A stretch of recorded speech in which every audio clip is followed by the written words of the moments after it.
Well, Jesus now has quite a group of friends, and he said, "Come on, fellas, let's go into the town of Capernaum. I have an appointment there." And they didn't understand, but they said, "Okay." Well, Jesus knew he had an appointment. And so there was a group of people in town. They were called publicans. And they actually worked for the Roman government collecting taxes. And oh, were these people ever hated by the Jews. Even though they were Jewish people, they were working for the Roman government. And many of them were very dishonest, and they were packing their own pocketbooks with extra money of taxes. So they were not well liked. Well, that's exactly where Jesus wanted to go. He went to a man who had a little setup there with his table collecting taxes, and his name was Matthew. And Matthew was not well liked by anybody just for the sake of just being a publican. But Jesus saw his heart, and Matthew had a different heart about him. And Jesus asked Matthew if he would like to be a follower of him. And you know what? He was surprised. Matthew said, "Yes, I would like very much to be your follower." In fact, he said, "I'd like to have other people meet you, Jesus." And so Matthew held a big feast at his house.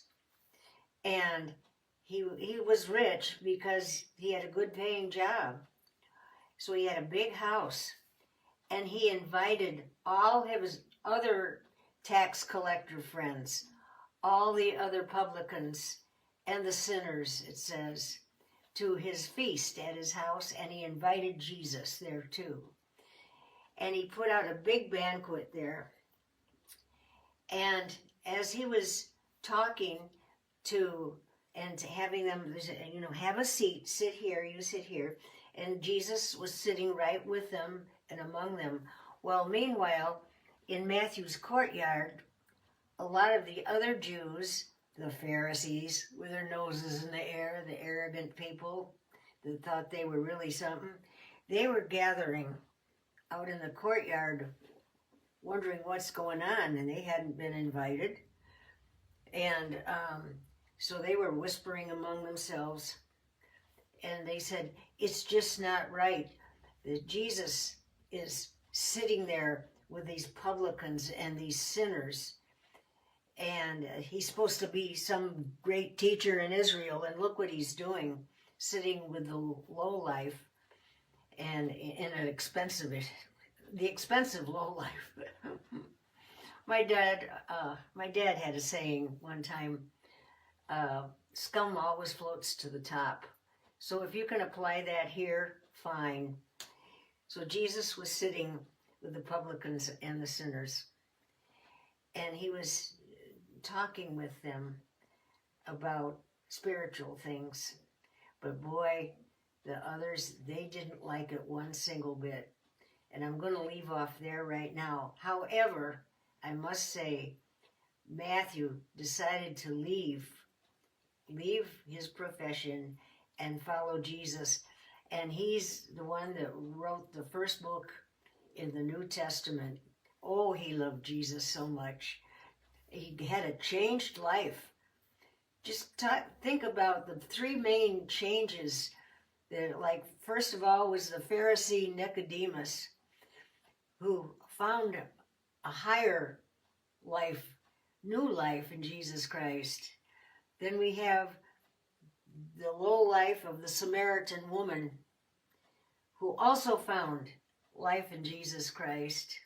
And now we have Matthew, the Roman tax collector. He wasn't Roman, but worked for Rome. He found a higher life. So here we have three categories of totally different people. One was a Pharisee who didn't used to like the Samaritans, and here we have the Samaritan woman, and now here we have Matthew, who couldn't get any money from the Samaritan woman, Well, she lived in a different country anyway. But what I'm trying to say is they all found the same answer to life, Jesus Christ. And there was no more categories among them anymore. All are one in Christ. And I think that's just beautiful. So I'm going to leave off with that there today. And Jesus is sitting there with all of these publicans and sinners. And we'll have the story next time. Bye-bye.